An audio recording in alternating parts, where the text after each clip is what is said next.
Hey guys, Coach Steve here again, and it is recovery day again. So before you go out for your 15-20 minute recovery run and just try to get some movement in your legs following that tempo and speed work day, I wanted to talk a little bit about kind of some warm up and a couple of routines that I found myself talking more about lately than others. I've had a few questions. Last week I had referenced something called lower cross syndrome, right? And I had talked a little bit about people having, tight hip flexors and pain in their low back and how that links to sitting a lot or sedentary occupation or whatever. So long story short, I've gotten a few questions from that. So that tells me one of two things. It tells me there's either a lot of interest there or I just didn't explain it real well or possibly a little bit of both. So I just wanted to take a little bit today and kind of not only clarify, but just dive a little bit deeper into that whole situation and kind of explain why that's there and how it gets created and how we can combat it with some corrective strategies there. So I'm going to try not to geek out too much here, but I enjoy talking about this stuff. So if you happen to remember, I had referred to something called lower cross syndrome, which basically just means that because of a sedentary occupation or because someone might sit a lot through the day, their hips are kind of positioned into this anterior pelvic tilt, more so than maybe somebody else, right? So being in this anterior pelvic tilt, you end up creating, some length tension relationships. So I want to explain that just a little bit. So your muscles have these, what they're called length tension relationships, which means when one muscle contracts, there's an opposing muscle that lengthens, right? So if I think about my bicep and my tricep that way, when I flex my bicep, my tricep is having to extend to allow my bicep to shorten, right? Same thing happens in the other length tension relationships as well. But when you think about that dynamic in your hips, what happens a lot of times is if my hip flexors are shortened, then my glutes have to lengthen, right? That's the opposing musculature there that they kind of work together. So there's a little something, again, trying not to geek out too much, but there's a little something called altered reciprocal inhibition, which basically just means when one of those opposing muscles is preventing the other muscle from doing its job, right? It's called an agonist and an antagonist, right? So again, in that bicep relationship, if for whatever reason, if my tricep would not lengthen all the way, it would be preventing my bicep from being able to shorten or to be able to contract as much as I would like it to. Same way the other way around. If I was firing my tricep, trying to extend my elbow, and if there was a reason, for whatever reason, my bicep was preventing that lengthening or that my bicep wouldn't lengthen well, it would be preventing my tricep from being able to extend my elbow or do its job, right? Well, same thing. If my hip flexors are short because I'm seated all day long, it's going to prevent my glutes from being able to fire and do their job the right way. So that altered reciprocal inhibition, again, just means that one muscle is preventing another muscle from being able to do its job, right? Which, again, is not the end of the world, but it does cause some muscle imbalances in there, which those can lead to learning exercises wrong or compensations throughout the body that just can cause problems, right? Last little vocabulary lesson for the day is anytime you have that altered reciprocal inhibition, again, meaning one muscle is preventing another muscle from doing its job, your body is an incredible adaptive machine, right? And it's going to want to do whatever you're asking it to do, even if it's not the ideal way. So when I get that altered reciprocal inhibition and one muscle is preventing another muscle from being able to do its job, you can get what's called synergistic dominance, right? I love that expression. I just like the way it sounds. But basically, synergistic dominance means when one muscle can't do its job, the supporting cast can kind of all pitch in and help out and compensate for what that prime mover couldn't do, right? So again, going back to my hips, my hip flexors are shortened because I'm seated all day long. They are going to prevent my glutes from being able to fire and do their job correctly.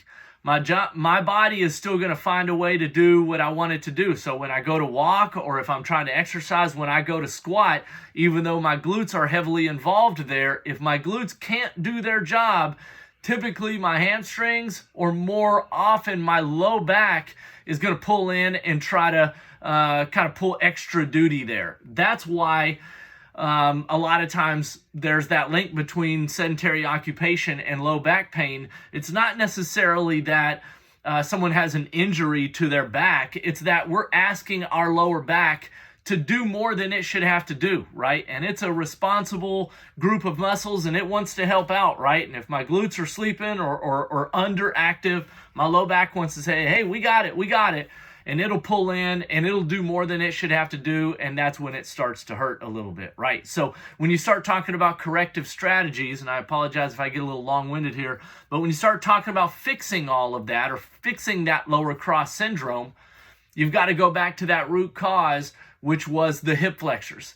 So if I can lengthen my hip flexors, or if I can attack that muscle imbalance with some corrective flexibility, then in theory, I can kind of restore that natural extensibility to my hip flexors, which will then allow my glutes to fire properly, which I'm going to have to retrain them again. But once they're kind of free from the obstacle that the hip flexors were causing, my glutes can then go do their job again. So I've got to teach them how to fire again. But once they do, then my low back can go back to doing just its job, and it doesn't have to pull double duty to do what my glutes couldn't do. And that's when typically you can alleviate a lot of that low back pain, is by stretching those hip flexors, strengthening those glutes so the glutes can do their job. And then my low back, we're almost kind of redistributing responsibility there. Then my low back can go back to only having to do its job, which it's totally capable of doing. And then, you've got harmony, right? In theory, right? So anyway, I wanted to take a minute because I just enjoy this topic. I wanted to share a little bit into the weeds a little bit there on what causes that lower cross syndrome, and what muscle imbalance might ultimately, 2 or 3 kind of chain links down the road, can cause, the trouble it can cause. And then I wanted to reassure everyone that it's certainly fixable, right? You can address it with some corrective strategies. And again, providing there's no structural issue there, you can alleviate a lot of low back pain with a relatively simple corrective exercise strategy. So long story short, I want to go through that series now. If there's anyone out there might have been living with a little bit of low back pain and had just kind of accepted that and thought that, hey, it's just kind of part of getting older, or hey, it's genetic, or whatever it is, I wanted to walk you guys through a series that can redistribute some responsibility there, and it might alleviate some low back pain for some of you guys. And then, again, hopefully, my hope is that you can go back to running pain-free, or your back's not bothering you while you're running, and all this. And I guess last thing is, if somebody says, hey, should this be done before or after the run or whatever, I always like doing this before a workout, because you're going to kind of, like I'd said a second ago, you're going to restore kind of this ideal set of actions. And then you're going to want to go train your body, whether it's a strength training workout or a run workout. Then you're going to want to go train that body and give your nervous system and your brain and your muscles and everything a chance to kind of send those messages through the proper channels again, right? As to where it's been finding detours along the way because of those muscle imbalances, right? So I would do this corrective series first, and then go strength train, or then go run. And I think you'll feel a lot better, and I'll be anxious to kind of hear a little bit about it. But let's talk a little bit about it first. So hip flexors are the root cause. We got to address those first. Now, we talked a little bit about that last week. We talked about doing some static flexibility. We talked about doing some kind of foam rolling and all that. So we're going to start with some foam rolling here. I've got my Hyperice Viper. Hyperice has been a great partner of ours for a long time. But all I want to do here is I want to get this foam roll right on kind of my hip flexor and right on kind of the crease of my hips. And I don't know if you can really tell there, but I'm really kind of leaning onto that hip a little bit. And this is a real small motion. I'm not having to get a whole lot of motion here. I'm talking about 2 or 3 inches. I can continue to kind of turn. If I feel a real sensitive spot, I can kind of sit there for a minute or two. Not literally a minute or two, 20, 30 seconds to be specific. Make sure I'm breathing real well, and then just keep moving. So I'm going to want to make sure I can kind of get that hip flexor, top part of my quad. I'm going to want to get that real good. Like I said, if I need to roll out, I can. And then I'm going to switch sides and do the same thing on this other side. Cool? So after I've done that foam roll, so I always want to start with foam rolling. From there, I'm going to want to go to some static flexibility. So last week, I used my son Major as a prop. I had him turtle up. I'm not going to do that today. Today, I'm going to use this foam roll as kind of a prop, and I'm going to want to elevate that back leg. I'm going to want to get in a kneeling position, and this is just a kneeling hip flexor stretch. So what I'm going to want to do is I'm going to want to get up real tall, and I'm just going to want to drive this glute as far as I can.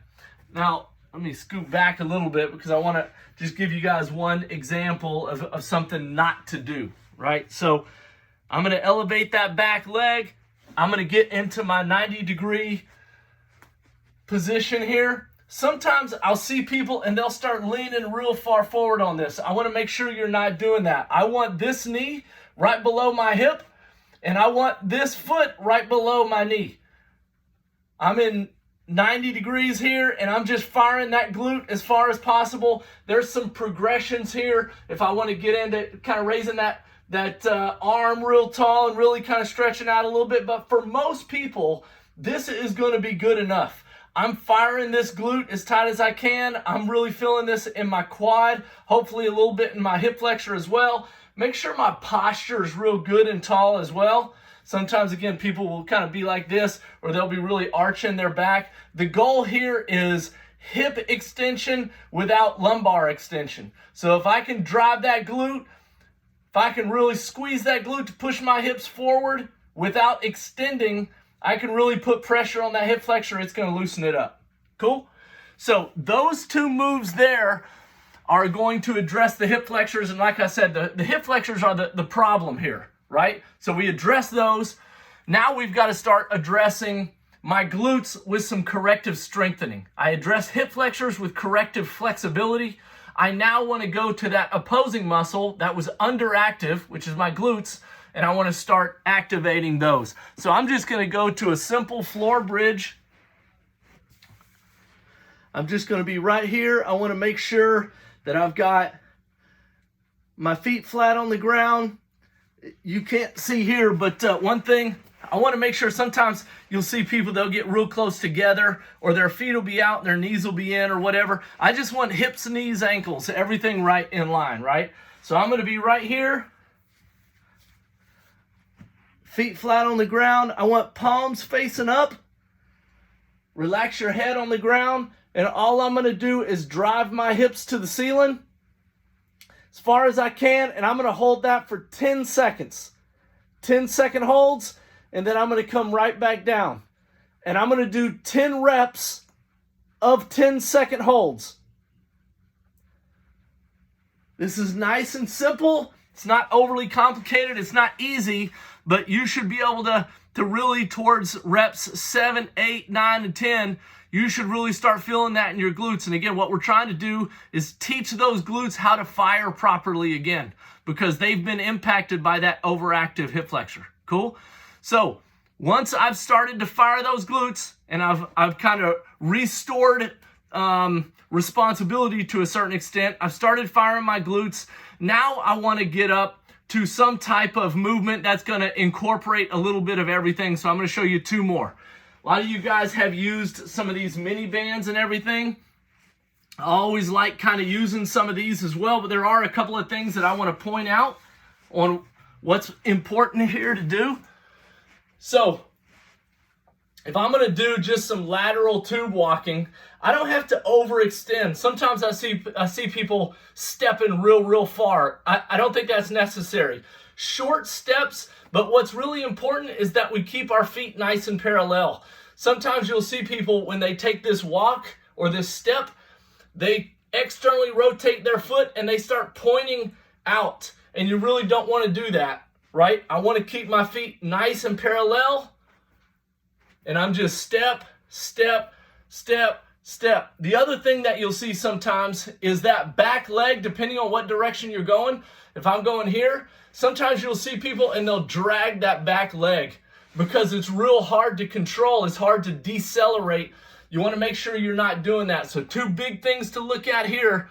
Keep those feet parallel so that back foot doesn't turn out, and don't drag that back foot. Just nice short steps. Give me maybe 10 one way. Stop. 10 the other way. Nothing too fancy. Keep it nice and simple. We're right there. Cool? Last but not least. So we've done some kind of focus movements, bridges, tube walking, just to kind of fire those glutes up again. The last movement I want to do is like a single leg squat touchdown. So I'm going to use a kettlebell here just as a reference point. And all I'm going to do here is I'm just going to get on one side. So I'm going to be on my left foot, nice and easy. I'm just going to squat down, control as much as I can, really stabilize, touch that kettlebell, and come right back up. Nice and controlled, touch that kettlebell, come right back up. If that's too easy and you don't need that kettlebell, if you can get all the way to the ground, let's go nice and controlled, all the way down, touch that ground, and all the way back up. The kettlebell is just kind of a compensation. It could be a foam roll, it could be anything. It's just something to where you don't have to get all the way to the ground. So again, one more time, we did foam roll the hip flexors. We did the kneeling hip flexor stretch where I elevated my back leg. Those were for my hip flexors. I immediately went to a floor bridge to focus on those glutes. I did some lateral tube walking, again, to get a little bit more glute medius there. And then I went to a single leg squat touchdown to kind of tie it all in together. So we did kind of the foam roll, static stretch, inhibit, lengthen, activate, integrate. So we did an activation movement, and then the integration movement is that single leg squat. So, you know, I look at the time here, it's 18 minutes. My goal was to try and give you guys a little bit more of an explanation on why we do some of these things or why they're valuable. I appreciate you kind of hanging with me. And like I said, I still recommend you get your 15 or 20 minute run in today. But honestly, there's just not a whole lot to say about the run that we haven't said already. I just found myself answering a few questions last week. And again, that meant that there was just more interest and I wanted to spend a little bit more time there, or that maybe there was some gaps in my explanation that just needed some clarification. So 19 minutes, that was a long little anatomy and physiology lesson, but I think there's so many people. I think the number's like 80% of society, you know, has a sedentary occupation. 80% of society suffers from some type of low back pain. I think those are important numbers to stay close to. And if we can, you know, address some of those, if we don't have to live that way, and I know how debilitating low back pain can feel sometimes. I've kind of suffered with some of that myself. So I think if we can redistribute some responsibility, and if there's some of that we don't have to live with, then let's not live with it, and let's start to attack it with some corrective flexibility and corrective strengthening. So again, guys, I enjoy talking about this. I appreciate you guys hanging out with me. Hopefully the rain's not bringing you too far down. Let's stay positive. I love hearing and seeing everybody's comments on the Facebook page. But if you need anything, let me know. And if not, I look forward to talking to you guys soon. Thanks, guys. See ya.